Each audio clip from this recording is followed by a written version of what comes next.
Hello दोस्तों, welcome to my channel. दोस्तों, आज की वीडियो में एसएससी कांस्टेबल जीडी के प्रीवियस ईयर सीरीज में आप देख सकते हैं कि 16 जनवरी को पूछे गए शिफ्ट नंबर 2 में जितने सारे क्वेश्चंस होंगे मैथ्स का, इन सबको हम लोग सॉल्व करने वाले हैं बेहतरीन तरीके से। ठीक है, तो ये आपको पता है कि हम लोग एसएससी जीडी का हम लोग प्रीवियस ईयर सीरीज चला रहे हैं मैथमेटिक्स का। ठीक है, जैसे कि आपका पेपर जो है वो जीडी का 2024 वाला वो फरवरी मार्च में होने वाला है, तो उसके पहले हम लोग ये सारा सीट खत्म कर देंगे। दोस्तों, मेरा नाम बबलू सोनी और मैंने सीजी लोअर क्रैक किया है। मुझे मालूम है कि प्रीवियस ईयर कितना इंपॉर्टेंट है आपके लिए। तो अगर आपको वीडियो अच्छा लगता है तो लाइक कर सकते हैं। चलिए शुरुआत करते हैं, हम लोग चलते हैं सीधे मैथ क्वेश्चन की तरफ।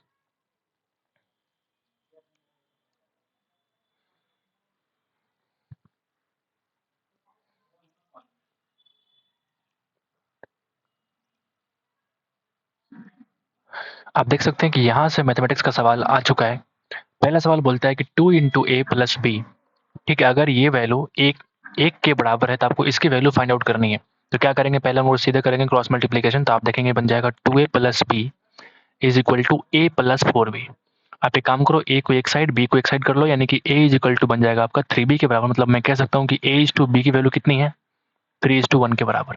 अब अगर मुझे ये मालूम चल गया तो इसकी वैल्यू निकालना कौन सा बड़ा बात है। a प्लस बी का मतलब 3 प्लस 1 माइनस का मतलब 2, कितना हो जाएगा 1/2। सॉरी, अगर इसको हम काटेंगे तो कितना बनेगा बताइए, 2 से कट जाएगा 2 बार में, यानी कि 2 इस सवाल का आंसर है। तो पहला सवाल बेहद ही आसान से हम लोगों ने शुरुआत किया। आगे बढ़ते नंबर 2 पे चलते हैं। एक बल्लेबाज जो है जब अपनी 13वीं पारी में 85 रन बनाए तो उसका औसत में 5 रन बढ़ गया। 13वीं पारी के अंदर अगर 85 रन बनाता है तो उसके औसत में क्या होता है, 5 रन बढ़ जाते हैं। तो 13वीं पारी के बाद में उसके औसत रन ज्ञात कीजिए। ठीक है, आप अगर देखेंगे 5 रन बढ़ते हैं 13वीं पारी में, यानी मैं कह सकता हूं कि 13×5 = 65 उसने एक्स्ट्रा बनाए होंगे जो उसका एवरेज था। यानी कि अगर हम बात करें 85 माइनस 65, तो आप बोलेंगे पहले उसका एवरेज था 20, लेकिन 5 अगर बढ़ गया तो अब क्या बन जाएगा 20 प्लस 5 यानी कि 25 एवरेज बन गया, क्योंकि आपसे कह रहा है कि उसके औसत रन ज्ञात कीजिए पारी के बाद में। यानी पारी के बाद होने का मतलब है कि उसके बाद की बात कर रहा है, मतलब नया वाला एवरेज आपसे पूछ रहा है, मतलब 20 प्लस 25। अगर ये पूछता है कि पारी के पहले कितना औसत था तब आंसर लगाते 20। ठीक है, एक श्रमिक जो एक सड़क पे 15 घंटे में बना सकता है, 18 श्रमिक एक सड़क को 15 घंटे में बना सकते हैं, तो उसी सड़क को 9 घंटे में करने के लिए कितने श्रमिक की आवश्यकता होगी। एक्स लगा दीजिए, 9 इंटू 2, यानी कि एक्स की वैल्यू कितनी हो जाएगी, कुछ मिस्टेक किया हमने। 18 श्रमिक जो है एक सड़क को 15 घंटे में बना सकते हैं, तो उसी सड़क को 9 घंटे में बनाने के लिए कितने और श्रमिक की आवश्यकता होगी। अच्छा ठीक है, बिल्कुल ठीक है। तो एक्स की वैल्यू कितनी है 30। आपसे कह रहा है कि और कितना लगेगा, मतलब पहले से 18 श्रमिक थे, मतलब 12 श्रमिक और हम जोड़ देंगे तब तुमको 30 बनेगा, यानी कि 12 श्रमिक और रिक्वायर्ड में हमारी होगी। ठीक है, आगे बढ़ते हैं, 27 पे आते हैं। आपसे कह रहे हैं कि 27 मीटर की एक वृत्ताकार दौड़ है जहाँ पी और क्यू एक बिंदु ए से विपरीत दिशाओं के अंदर क्रमशः इतना और इतना के स्पीड से दौड़ना प्रारंभ करते हैं, तो कितने समय के बाद पहली बार वो मिलेंगे। अगर हम बात करेंगे, अगर दिशा अपोजिट है, मतलब मैं बोलूंगा रिलेटिव स्पीड क्या हो जाएगा, स्पीड को हम लोग जोड़ देंगे। यानी अगर हमको टाइम टू मीट निकालना है तो डिस्टेंस देगा 2700 मीटर बटा इन दोनों का सम कितना हो जाएगा, तो 50 और 20, 70×2 = 72 किलोमीटर पर आवर, यानी कि 18, 5/18 से मल्टीप्लाई कर देंगे हम तो बन जाएगा मीटर पर सेकंड। 1 मिनट होल्ड कीजिएगा।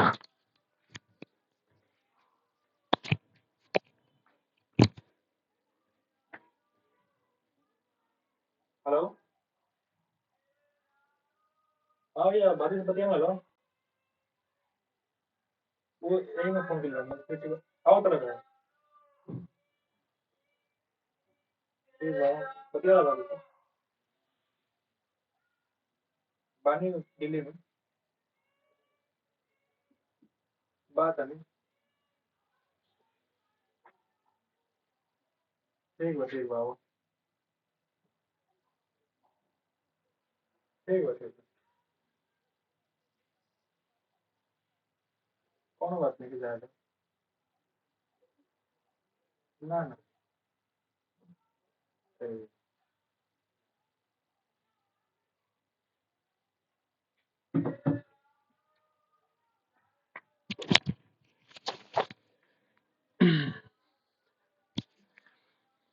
हेलो हेलो, हाँ ठीक है। तो यहाँ हमने क्या किया, हमने काट दिया 18 को 4 बार में, तो ये बन जाएगा 5 चौका 20, 20 से अगर काटोगे तो ये कट जाएगा आपका कितने बार में, एक जीरो कट गया, 2 से कट जाएगा भाई 135, यानी कि हम बोल सकते हैं टाइम टू कैच कितना हो जाएगा, आप बोलेंगे 135 सेकंड। ठीक है, आगे बढ़ते हैं। और नंबर 5 पे आते हैं। नंबर 5 क्या बोलता है भाई कि 2 वर्षों में 22,500 रुपए का वार्षिक चक्रवृद्धि आधार पर गणना करने पर चक्रवृद्धि ब्याज कितना होगा यदि पहले वर्ष जो ब्याज दर होगा वो कितना है 5%, दूसरे वर्ष कितना है 8%। बिल्कुल आसान चीज़ है। अगर हम पी की बात करें 22,500, हम किसी फॉर्मूला का इस्तेमाल नहीं करने वाले हैं। पहले साल 5% लगेगा, अगले साल 8% लगेगा। अगर हम ये बोले कि 22,500 रुपया का 5% कितना होगा, तो 1% की वैल्यू होगी 225। तो 5% यानी कि 1125। क्लियर है? 1125। अगर हम 8% की बात करें, 225 को 8 से मल्टीप्लाई करो, 1600 और 200 यानी कि 1800। सही है? अब सेकंड ईयर क्या होगा ना, इस इंटरेस्ट का भी इंटरेस्ट लगेगा। बताओ मुझे, इंटरेस्ट का भी इंटरेस्ट लगेगा। क्या मैंने सही कर रहा हूँ कि नहीं? बिल्कुल। यानी मैं कह सकता हूँ कि 1125 का 8% निकालिए। तो 1125 का 8% अगर हम निकालेंगे तो 1 पॉइंट सॉरी अगर हम 1% की बात करें तो 1% इस वैल्यू का कितना हो जाएगा 11.25। कितना हो जाएगा 1%? 11.25। अगर हम इसको 8 से मल्टीप्लाई करेंगे तो 88 और 2 कितना हो जाएगा 90। 90 बन जाएगा। यहाँ हम जोड़ देंगे 90 इंटरेस्ट और टोटल इंटरेस्ट कितना हो जाएगा 1100, 1800, 2900, 90 और 25 यानी कि 3015। इस सवाल का आपका सी है, कंपाउंड इंटरेस्ट है। फॉर्मूला से करेंगे आपका दिमाग खराब हो जाएगा। ठीक है, हमने क्या किया, फर्स्ट ईयर का 5%, सेकंड ईयर का 8% हमने इंटरेस्ट निकाल लिया अलग अलग। और हमको मालूम है कि सेकंड ईयर में इंटरेस्ट का भी इंटरेस्ट लगेगा, हमने उसका इंटरेस्ट निकाल दिया, फटाफट काम खत्म हो गया। नंबर 6 पे आते हैं। कोई चोर जो है ना पुलिस कर्मी को 150 मीटर दूरी से देखता है। चोर भागना शुरू कर देता है और उसका पीछा करता है पुलिस। दोनों की स्पीड आपको दे रखा है कि 11 किलोमीटर पर आवर और 12 किलोमीटर पर आवर है। तो 6 मिनट के बाद उनके बीच का डिस्टेंस कितना होगा आपको बताना है। आप देखो, यहाँ पहले चोर था और यहाँ पहले पुलिस था। दोनों के बीच का जो डिस्टेंस है वो कितना है 150 मीटर है। चोर की स्पीड दे रखी है 11 किलोमीटर पर आवर और पुलिस का स्पीड कितना है 12 किलोमीटर पर आवर। पीछा करता आपसे कह रहा है कि 6 मिनट के बाद उनके बीच का डिस्टेंस कितना होगा। तब ये निकाल लेते हैं ना कि 6 मिनट में वो कितना डिस्टेंस नजदीक पहुंचेगा पुलिस चोर के। मैं ये निकाल लेता हूँ। यानी ये बोले आपसे अगर हम ये बोले आपसे कि इनका जो रिलेटिव स्पीड होगा वो कितना हो जाएगा 1 kilometre per hour. 1 kilometre per hour इनकी रिलेटिव स्पीड होगी। ठीक है भाई। अच्छा, और यानी कि 1 घंटे में 1 किलोमीटर जाएगा नजदीक। अगर हम बोले 60 मिनट इसी को तो कोई दिक्कत तो नहीं है। 60 मिनट में जाएगा 1000 मीटर। अगर इसको हम काट दें तो बन जाएगा 6 मिनट। तो यहाँ हम काट दें अगर तो बन जाएगा 100 मीटर। यानी हम बोल सकते हैं कि 6 मिनट में पुलिस जो है चोर के 100 मीटर करीब जाएगा। यानी 150 मीटर का डिस्टेंस जो है कहीं ना कहीं घट करके सिर्फ 50 मीटर का रह जाएगा। क्योंकि अगर वो 100 मीटर करीब चला गया चोर के, अब डिस्टेंस कितना बचेगा 50 मीटर। और भाई आपसे पूछ रहा है कि 6 मिनट के बाद उनके बीच का डिस्टेंस कितना होगा, तो आप बोलेंगे 50 मीटर। फॉर्मूला लगाते रहो, मुझे ये सब आता नहीं है। 7 पे आते देखते हैं। 15 परीक्षा फलों की जो औसत है वो कितना है 60। यदि प्रथम 8 परीक्षा फल का जो एवरेज है वो 58 है और अंतिम 6 का जो है परीक्षा फल का एवरेज वो 62 है, तो अंतिम 9वें का आपको निकालना है। अंक ज्ञात कीजिए। ठीक है भाई। आपने यहाँ पे देखा 8 और 14 यानी कि 1 का डिफरेंस, हमको 1 का एवरेज निकालना है जो बचा हुआ है। 1 का एवरेज कैसे निकालेंगे? टोटल एवरेज है कितना, तो आप बोलेंगे 60। यहाँ पे 60 लिख दो, कोई दिक्कत नहीं। हम क्या करने वाले हैं, आप देखो यहाँ पे, अगर ये 2 एवरेज कम लेके जा रहा है तो आने वाले के लिए फायदा होगा। कितना फायदा होगा? 2 गुना 8 यानी कि 16 का फायदा होगा, यानी कि प्लस। ये जो है ज्यादा लेके जा रहा है मतलब घाटा होगा। 2 गुना 6 यानी कि 12 का घाटा लग जाएगा। आउट ऑफ कितना 1, क्योंकि ये पूरा एक ही है ना भाई साहब। अब मैं कह सकता हूँ कि 60 और ये 16 में से 12 कम करो यानी कि 4। आंसर कितना हो जाएगा 64। फॉर्मूला लगाने की कोई आवश्यकता नहीं है। This is the best method, deviation method भाई। रवि ने 2 बाइक खरीदा है इतने में, सॉरी बेचा है, 42,188 में बेचा है। एक बाइक पर उसे 20% का लाभ हुआ जबकि दूसरी पर उसे 20% की हानि होती है। तो उसे कुल मिलाकर कितना परसेंट का लाभ या हानि होता है? आपको मालूम है कि जब भी सेम एसपी होता है तो अगर सेम लाभ 20% लाभ हुआ और 20% की हानि हुई तो उस केस में हमेशा आपको लॉस होता है। कितने का लॉस होता है? 20 का 20%। याद रखिएगा 20 का 20%। 20% का 20% कितना हो जाएगा बताओ? 20 का 20 यानी कि 4% इस सवाल का आंसर होगा। हर हमेशा हानि होता है। आगे बढ़े, 9 पे आते हैं। एक बेलन के वक्र पृष्ठीय क्षेत्रफल में कितना परिवर्तन होगा कि जब उसकी त्रिज्या को दोगुनी करेंगे और ऊंचाई को आधी कर दिया जाता है, यानी कि आपका वैल्यू क्या होता है, पाई आर स्क्वायर होता है। पाई से कोई वैल्यू अंतर नहीं पड़ेगा, हमारा क्या अंतर पड़ेगा, आर स्क्वायर एच। यानी अब जो है त्रिज्या को दोगुनी किया हमने, तो 2r का स्क्वायर कितना हो जाएगा, 4 इंटू आर स्क्वायर। और ऊंचाई जो अगर आधी कर देंगे तो h के बदले क्या आ जाएगा, h/2। क्लियर है। अब जरा देखो h और आर स्क्वायर से हमारा h आर स्क्वायर कट जाएगा, ये बन जाएगा 2 से 2 बार में, यानी कि एक की वैल्यू कितनी बन गई, 2 के बार, मतलब क्या बोल सकते हैं, दोगुनी हो जाएगी। हमने मिस्टेक करी है क्या, अच्छा हाँ हमने मिस्टेक कर दी है, क्योंकि ये जो है वक्र पृष्ठ क्षेत्रफल नहीं बल्कि तुम्हारा आयतन होता है, वॉल्यूम होता है। हमने फार्मूला गलत लगा दिया, कोई बात नहीं, फिर से कर लेते हैं। हम फिर से कर लेते हैं भाई। 2 पाई इंटू आर एच ये होता है वक्र पृष्ठ क्षेत्रफल। तो अगर हम बात करें, अगर इसकी त्रिज्या को दोगुनी कर दो, यानी कि 2 पाई तो रहेगा रहेगा, आर के बदले 2r, एच के बदले h/2। अब जरा देखते हैं हम, एच आर काट लो, एच आर कट गया, पाई 2 कट गया, पाई 2 कट गया और 2 से 2 कट गया। मतलब हमने क्या बोला कि एक की वैल्यू 1 के बराबर, मतलब हमारा कोई परिवर्तन हमारा नहीं हुआ। अगर हम त्रिज्या को दोगुनी कर दें, हाइट को आधा कर दें, तो उसके वक्र पृष्ठ क्षेत्रफल में कोई भी परिवर्तन नहीं देखने को मिलेगा। 10 नंबर क्या बोलता है कि अगर व्यापारी जो अपने माल को लागत मूल्य से 50% अधिक मूल्य पर अंकित करता है, 100 में खरीदा, अंकित किया 150, 30% का छूट दिया, 15 दिया, 45 कम कर देनी 105, इतने में सेल किया है, मतलब 100 की वस्तु को 105 में सेल किया, यानी कि 5% की प्रॉफिट है।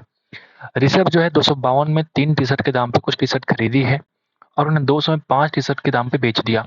अगर आप बोलेंगे भाई जरा काट के देखो कितने में खरीदा है, तो आप बोलेंगे 3 में खरीदा 252 में, यानी कि 3 अट्ठे 24, 3 चौका 12, 84 रुपया इसका सीपी है। खरीदने का मूल्य है एक टी शर्ट का। अगर बेचा है 200 में 5, यानी कि बेचा कितने में, 40 रुपये में, बोल सकते हैं। यानी आप बताओ 84 रुपया की वस्तु को 40 में सेल किया, मतलब घाटा ही होगा ना। कितने घाटा, 44 रुपया घाटा लगा के बेचा है। अमीर बाप का बेटा है भाई। आज जरा दगा, इसमें कितना परसेंट का लॉस होगा, आप निकाल दो इसको। निकाल देंगे क्या, निकालना पड़ेगा आपको। 11 से कटेगा, ये कट जाएगा 2 और 1 21।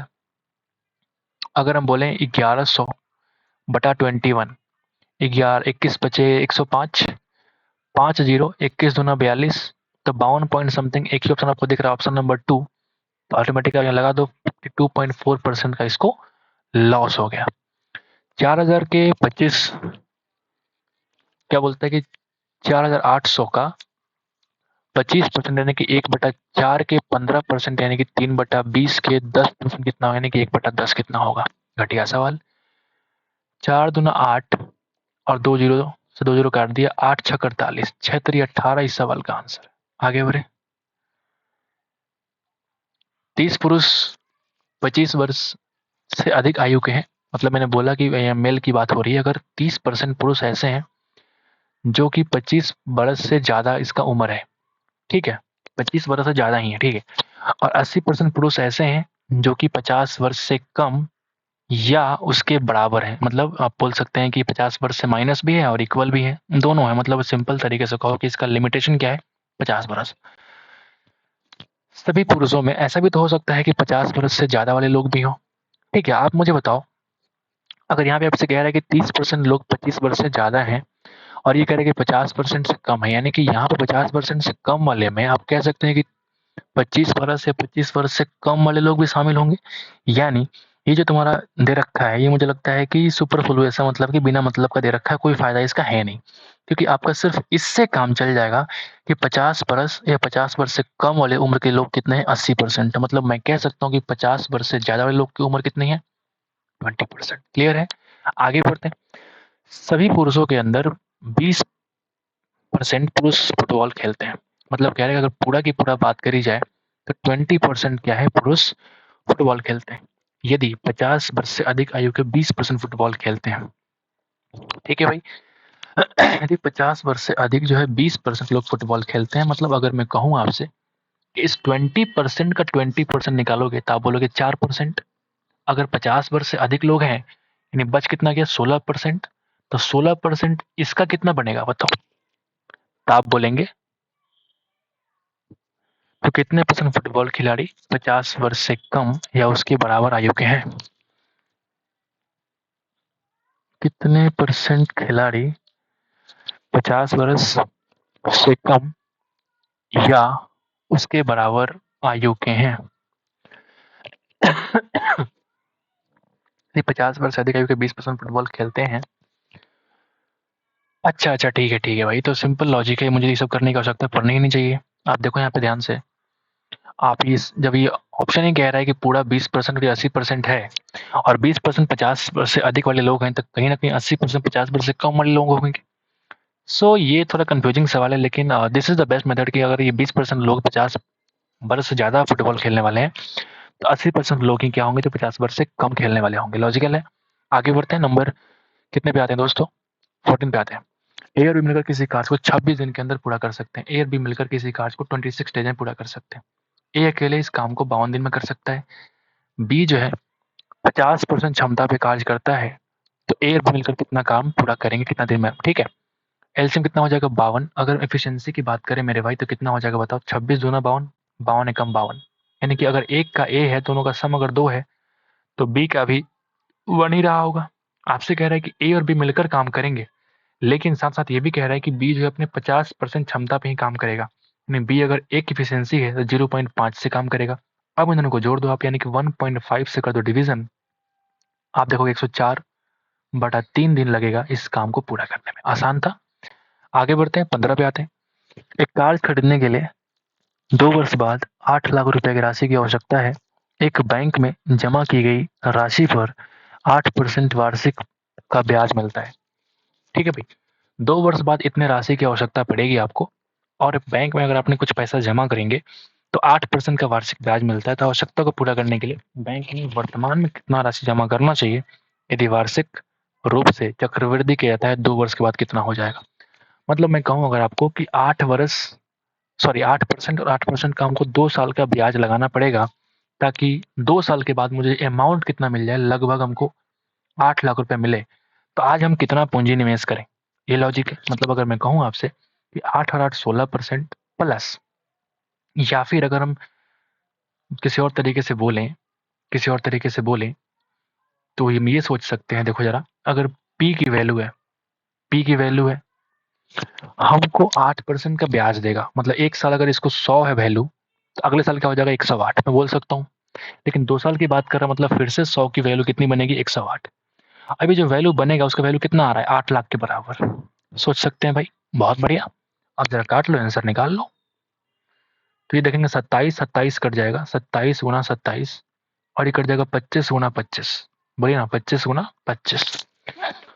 तो अगर आप देखेंगे पी की वैल्यू निकालेंगे, तो 8 लाख बटा 625 गुणा 729। क्या मैं सही कर रहा हूँ? 729।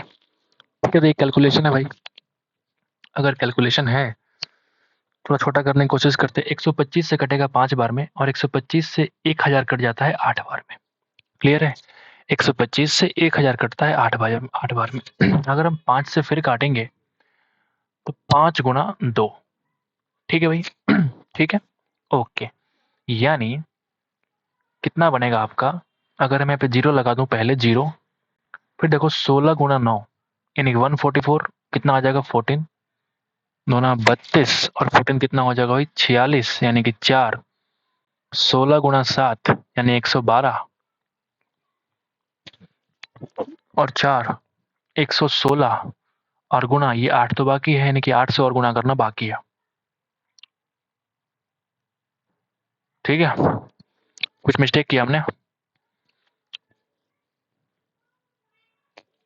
क्या मैंने कुछ मिस्टेक करा है? ये 5 से कटेगा, ये आपका, फिर से कर लेता हूँ गुना में। गंदे गुणे हैं यार। मैं काम करता हूँ 16 और गुणा 8, यानी कि 8 दूना 16, 8 कितना होता है? 128। फिर 0 लगा लो, और ये 729 से मल्टीप्लाई करना है। ठीक है? पी की वैल्यू कितनी रही होगी आप वहां से निकाल सकते हैं। गुना भाग करोगे आपका आंसर मिल जाएगा। ठीक है, मुझे गुना ना कराओ यार। ठीक है? अगर मैं शॉर्टकट तरीके लगाऊं, तो आप अगर देखोगे कि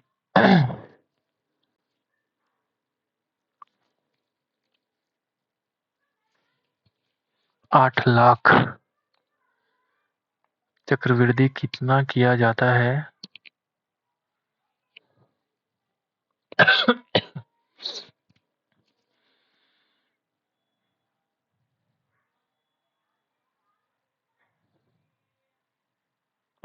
सही तो कर रहा हूँ मैं, 25 और 27। मैंने कुछ मिस्टेक किया है। हाँ, अब मुझे समझ आ गया मैंने कहाँ मिस्टेक किया है। आपको भी समझ आ गया होगा। यहाँ पे 25 से गुणा करना है, हमने डिवाइड कर दिया है। वही तो मैं कह रहा हूँ कि कुछ तो मिस्टेक हो रहा है मेरे से। आभास हो जाता है ना। देखो यहाँ पे पी की वैल्यू कितनी आ जाएगी बताओ, 8 लाख बटा 27 इंटू 27, ये आएगा ना भाई नीचे। हमने उल्टा कर दिया था, 25 को नीचे कर दिए थे, नीचे से 25 इधर। अब ये कटेगा नहीं। जब कटेगा नहीं तो आप इसका यूज करेंगे मोबाइल फोन से, आंसर आ जाएगा फटाफट। अब कोई दिक्कत नहीं होगा। लघुत्तम समापवर्त निकालना है, टाइम वेस्ट नहीं करते, आप खुद से निकाल लो। 17 पे आते हैं, ये देखेंगे आप। पहले करेंगे ऑफ वाला काम, 5 गुना 2 10, 10 से कट जाएगा 0 यानी कि बन जाएगा 5। यानी कि अब बोलेंगे 75 माइनस 5 यानी कि बन जाएगा 70, प्लस ये 6 गुना 4 24 को नीचे ले आओ यानी कि 3, 12 3 24, 12 3 36 और नीचे हो जाएगा 2, 2 से 2 कट जाएगा यानी कि यहाँ बन जाएगा आपका 3, यहाँ बन जाएगा आपका 3, ये बनेगा 10, 18 में कम करेंगे यानी कि 8, यानी कि 70 प्लस 24 यानी कि कितना बोलेंगे 94 इज द आंसर। आगे बढ़ते हैं। 18 नंबर क्या बोलता है कि 20 आदमी 6 दिन के अंदर 520 अर्जित करते हैं। ठीक है, तो आपसे कह रहे हैं कि 18 आदमी 10 दिन में कितना अर्जित करेंगे। ठीक है, आइए सॉल्व कर लेते हैं। 6 3 18, ये 10 से कट जाएगा 20 बार में, 2 बार में, यानी कि अगर हम बोले x की वैल्यू कितनी आएगी तो 5 3 1560 बटा 2, 1560 बटा 2 यानी कि 780 इस सवाल का आंसर होगा, मजदूरी होगी। ठीक है, आगे बढ़ते हैं, 19 पे आते हैं। आपसे कह रहा है कि 5 खरीदे 3 मुफ्त में, मतलब 5 का पैसा दें और खरीदे कितना 8, यानी कि 8 की वस्तु को आपने खरीदा है 5 में, मतलब मैं कह सकता हूँ कि 3 का डिस्काउंट मिला है आउट ऑफ 8, यानी कि 37.5% इसका क्या हो जाएगा, डिस्काउंट परसेंट हो जाएगा। आसान सवाल है। ठीक है, आगे चलते हैं। लास्ट सवाल, एक गोला का पृष्ठीय क्षेत्रफल निकालना कितना होता है, 4 into pi R square, 4 into pi R square. अगर रेडियस कितना 21 सेंटीमीटर का व्यास है, यानी कि रेडियस कितना हो जाएगा भाई 10.5, यानी अगर आप 4 पाई, पाई का वैल्यू कितना हो जाएगा बताइए 22/7, रेडियस कितना हो जाएगा 21/2 इंटू 21/2। ठीक है भाई, ओके। 7 गुणा 3, 2 2 मिलकर 4 काट देगा यानी कि 66 गुणा 21, 21 छक हो जाएगा 126 यानी कि 12, 126 और 12 कितना हो जाएगा 138, यानी कि 1386 centimetre square is the required गोले का पृष्ठीय क्षेत्रफल, जो कि आपको इसका आंसर दे रखा है। इस तरह से हम लोगों ने इसे को खत्म कर लिया है। उम्मीद करते हैं कि आपको समझ आ चुका होगा। तो आज के लिए इतना ही। थैंक यू दोस्तों, मिलते हैं नेक्स्ट शिफ्ट में इसी अंदाज में। तब तक के लिए थैंक यू, टेक केयर, पढ़ते रहिए हमेशा।